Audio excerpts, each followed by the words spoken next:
Hooyo Soomaaliyeed oo dhashay wiil yar oo ku xanuunsanaya magaalada Garowe isla markaana xanuunka haya wax looga qaban waayay dalka gudihiisa ayaa bulshada muslimiinta waxa ay ka codsatay in ay caawiyaan.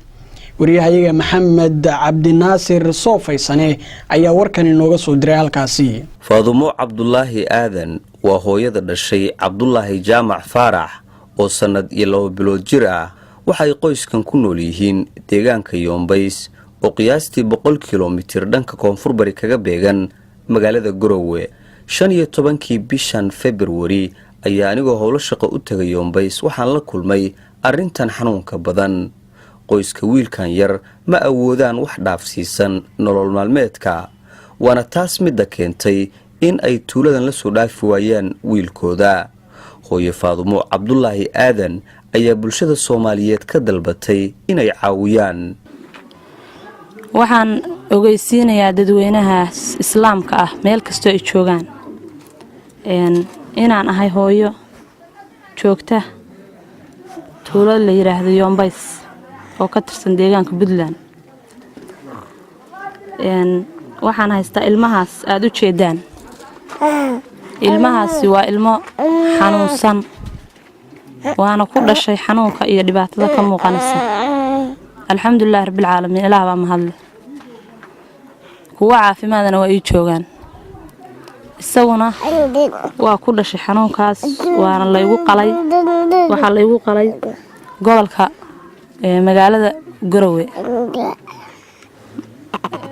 asaga oo bil jira aniguna aan qalnahay oo dhaawac ahay ayaan waxaan u qaaday Somaliland. waxaan la maray dhul badan aniga oo lugaynayo yacni oo gaari saaran.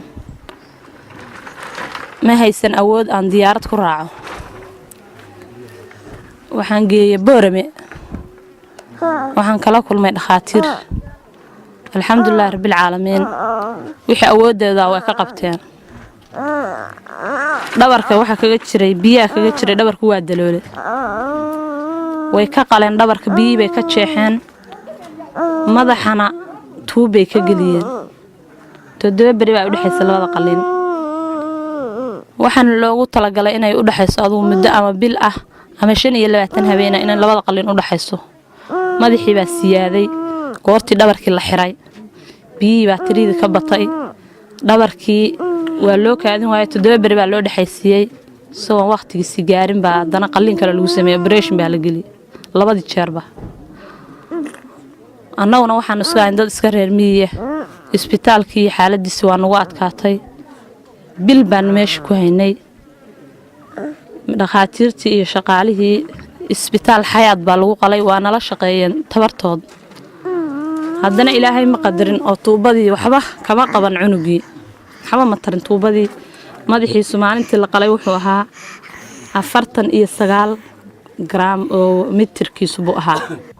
macallin Daahir Maxamuud Warsame oo ka mid ah culimada deegaanka ayaa ka hadlay diinteena islaamka iyo sida ay uga sheekaysay in la caawiyo muslimiinta wehelka la noqday mucjisaadka Eebbe. alxamdulillaahi rabbil caalamiin, thumma salaatu wassalaamu calaa nabiyina Muhammad wa calaa aalihi wa sahbihi ajmaciin. sida arkaysaan oo u jeedaan ummadda Soomaaliyeed meel kasta ay joogaan waxa weeye waa dad dal wadaaga, deegaan walaalo ah. duruufaha in la isku kaalmeeyo sharcigu wuxuu ka dhigayaa ahmiyad weyn buu siiyaa qofkii dhibaataysan in loo kaalmeeyo. ilaahayna ummadda si guud buu la hadlay wuxuu tacaawunu cala albirri wattaqwa. isugu kaalmeeyo ilaahay subxaanahu wa tacaala leeyahay wanaagga iyo cabsida ilaahay subxaanahu wa tacaala.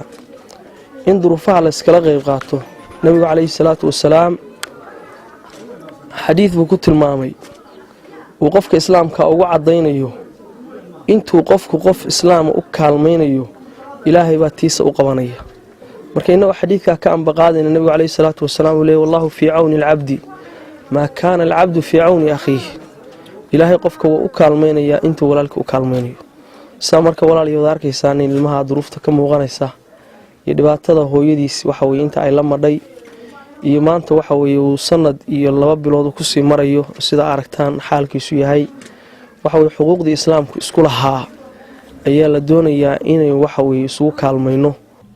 waalidka dhalay ubadkan yar waxa aysan marnaba ii muujin inta aan la joogay walaac, waxayna ku qanacsanaayeen qadarka alle. maxamuud cabdinaasir maxamed, Jubbaland TV, Garowe.